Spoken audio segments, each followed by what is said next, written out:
আসসালামু আলাইকুম। Microsoft word Bangla টিউটোরিয়ালের ষষ্ঠ পর্বে আপনাকে স্বাগতম। গত 5 পর্বে আমি দেখিয়েছি কিভাবে প্রত্যেকটি মেনু, মাইক্রোসফট ওয়ার্ডের যে মেনুগুলো রয়েছে, যেমন মেইন মেনুগুলো, ফাইল, তারপরে home, insert, page layout, reference, mailing, review, view, অ্যাড-অনস, প্রত্যেকটা কিন্তু আপনাদেরকে আমি একটা একটা করে দেখিয়ে দিয়েছি। এখন আমরা চলে আসছি মাইক্রোসফট ওয়ার্ডের মূল কাজে। আজকে আপনাদেরকে আমি দেখাবো কিভাবে মাইক্রোসফট ওয়ার্ড দিয়ে একটি বায়োডাটা বা সিভি তৈরি করবেন। একটি সংক্ষিপ্ত সিভি আপনাদেরকে আমি তৈরি করে দেখাচ্ছি। প্রথমে মাইক্রোসফট ওয়ার্ড ওপেন করব। অতঃপর প্রথমে আমরা পেজটাকে সেট আপ করে নেব। এখানে লেটার পেজ রয়েছে। মনে রাখবেন, যখনই কোনো পেজ ওপেন করবেন লেটার পেজ আকারে চলে আসে। আপনাদেরকে আমি পেজ লেআউটের টিউটোরিয়ালে দেখিয়েছিলাম কিভাবে পেজ ঠিক করতে হয়।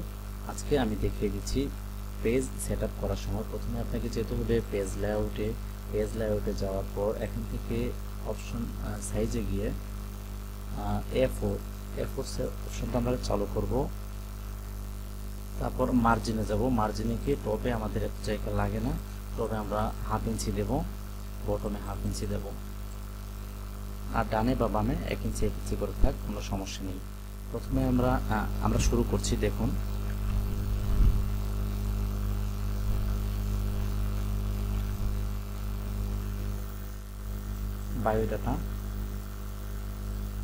বায়োডাটা লেখাটিকে আমরা অ্যালাইনমেন্ট করে মাঝখানে নেব।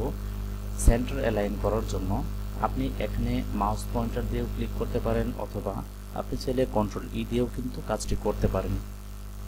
এই লেখাটিকে আমরা একটু সাইজ বড় করে নেব।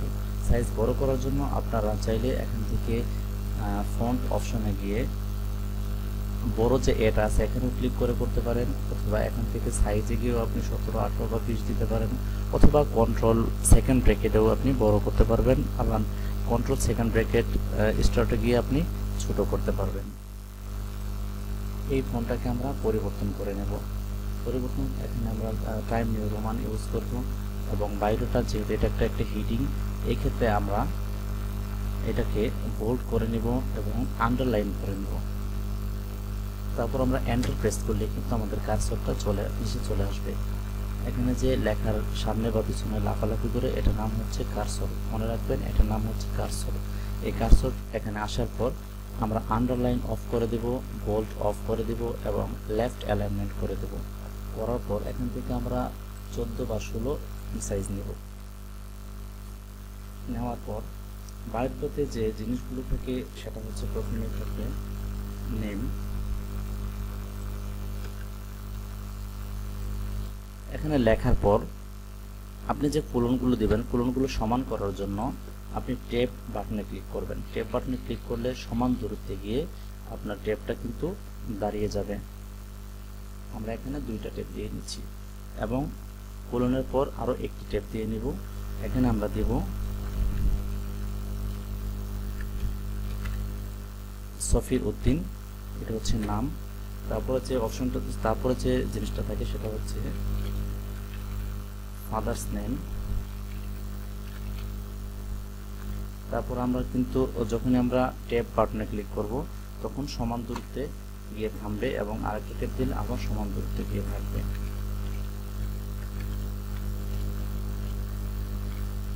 এমডি জুলফিকার আলী। তারপরে যে লেখাটা থাকবে সেটা হচ্ছে মাদার্স নেম, তারপর ট্যাব,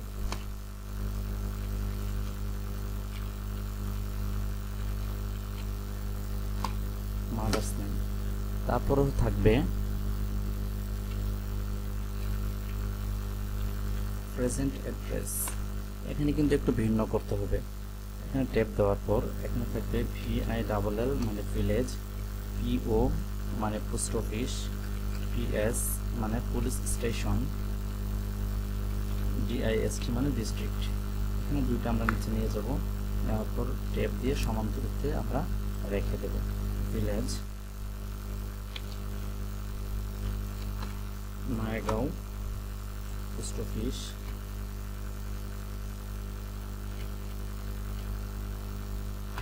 জুলগাঁও পুলিশ স্টেশন,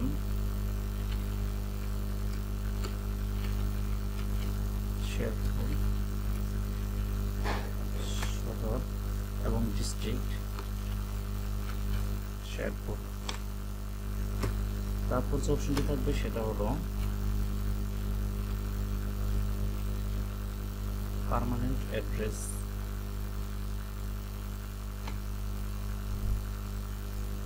এটা যেহেতু প্রথম কলম থেকে একটু দূরে চলে গেছে, সেক্ষেত্রে আমাদের এখানে আর ট্যাব দেওয়ার কোনো প্রয়োজন নেই। এরপরে আমরা একটা ট্যাব দেব, এটাই হচ্ছে পার্মানেন্ট অ্যাড্রেস। এইভাবেও দিতে পারি অথবা দিতে পারি এজ অ্যাবভ, মানে উপরেরটাই। তারপরে থাকবে ডেট অফ বার্থ। চলুন আগে ট্যাব দিয়ে আমরা সমান করে নেব।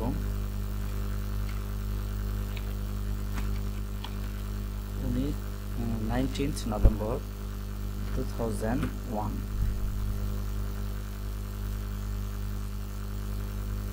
তারপর রিলিজিয়ন ইসলাম। আর কিছু কিছু ক্ষেত্রে হাইট ওয়েটটা দিয়ে দিতে হয়, আমি এখানে দিয়ে দিচ্ছি। Height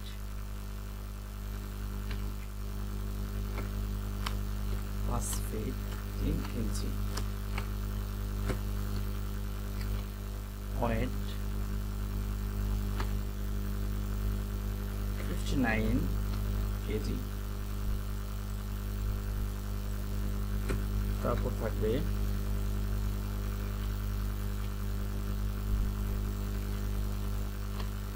marital status.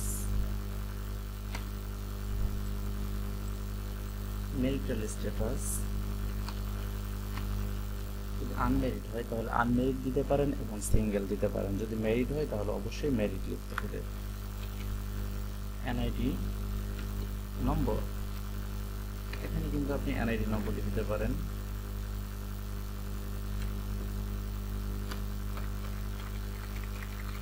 এনআইডি নাম্বারটি দিয়ে দেবেন।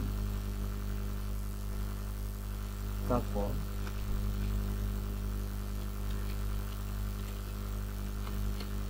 কন্ট্যাক্ট নাম্বার,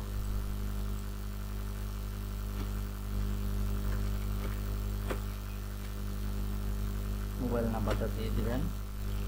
তারপর যে অপশনটি থাকবে সেটা হচ্ছে এডুকেশনাল কোয়ালিফিকেশন।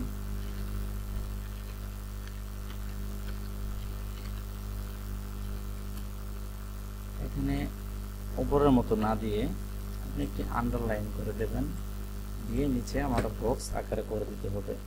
এখানে বক্স করতে হলে আপনাকে টেবিল নিতে হবে। আমি আপনাদেরকে দেখিয়ে দিয়েছিলাম, যদি টেবিল নেন সেক্ষেত্রে আপনাদেরকে ইনসার্ট অপশনে গিয়ে টেবিলে ক্লিক করে এক সিরিয়াল নাম্বার, তারপর এক্সাম নেম, গ্রুপ, তারপর হচ্ছে পাসিং ইয়ার, তারপর হচ্ছে board.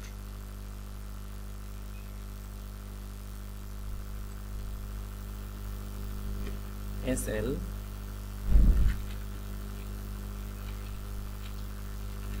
name of exam, group, passing year, board, oblique, university। এখানে আরেকটি অপশন প্রয়োজন ছিল, গ্রুপের পরে রেজাল্ট। এখানে যেহেতু আমরা একটি কলাম কম নিয়েছি, সেক্ষেত্রে আমরা একটি কলাম বাড়ানোর জন্য এখান থেকে ডিজাইনে ক্লিক করে ড্র টেবিলে ক্লিক করে এখানে একটি টেবিল ড্র করে নিতে পারবো। তারপরে ড্র টেবিলটা অফ করে দেব। এখানে থাকবে রেজাল্ট।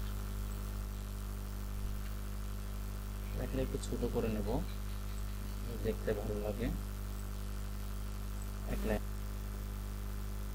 তারপর আপনাদেরকে টেবিল অপশনে আমি দেখিয়েছিলাম, যখনই কোনো টেবিল নেবেন, টেবিল নেওয়ার পর টেবিলের যে আচ্ছা, তার আগে আমি এই আন্ডারলাইনগুলোকে রিমুভ করে দিচ্ছি। তারপর আপনাদেরকে আমি দেখিয়েছিলাম যখনই কোনো টেবিল নেব, টেবিলের লাস্টের যে ঘরটা রয়েছে সেই ঘরে যদি আপনার কার্সর রেখে সেই ঘরে আমরা কার্সর ক্লিক করলেই কিন্তু ট্যাবে প্রেস করলেই কিন্তু অতিরিক্ত কলাম চলে আসবে, অতিরিক্ত রো চলে আসবে। এখান থেকে আন্ডারলাইনটা অফ করে দেব। 02 SSC HSC group science 4.50 2014 Dhaka education board HSC humanities 75 2016 Dhaka education board. এই ছিল এডুকেশনাল কোয়ালিফিকেশন।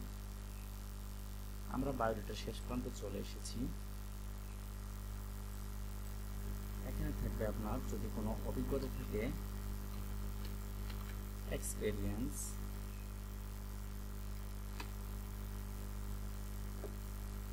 আপনি যদি কোনো প্রতিষ্ঠানে কাজ করেন তাহলে সেক্ষেত্রে আপনি এক্সপিরিয়েন্সটা এখানে 1 2 3 দিয়ে অ্যাড করে দিবেন। আমি যদি দেই years 2 years of experience as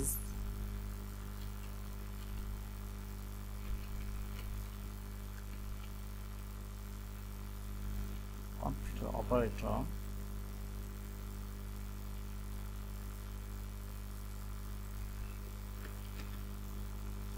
computer অপারেটরে আপনার 2 বছরের অভিজ্ঞতা রয়েছে, সেক্ষেত্রে আপনি এখানে 2 বছর দিয়ে দিতে পারেন। এখানে আপনার অ্যাড বা কোথায় করেছেন সেই কোম্পানির নামটাও বা কোম্পানি বা যেটাই আছে সেখানে আপনি দিয়ে দিতে পারেন। তারপরে এখানে থাকবে ডেট, আপনাকে ডেট দিয়ে দিতে হবে। সিগনেচার, এটা আপনি মিডিল করে দিবেন। দেওয়ার পর সিগনেচারটা দিবে। সিগনেচার উপরে একটি শেপ থাকবে, তার উপরে সিগনেচার দিবে, এজন্য আমাদের একটি দাগ টানতে হবে। আমি আপনাদেরকে ইনসার্ট অপশন থেকে কিভাবে দাগ টানতে হয়, শেপ নিতে হয় এগুলো দেখিয়েছিলাম।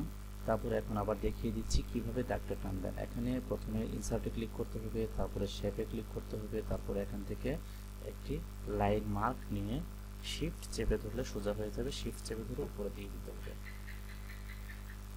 এখন কিন্তু আমাদের বায়োডাটাটা মোটামুটি কমপ্লিট হয়ে গিয়েছে।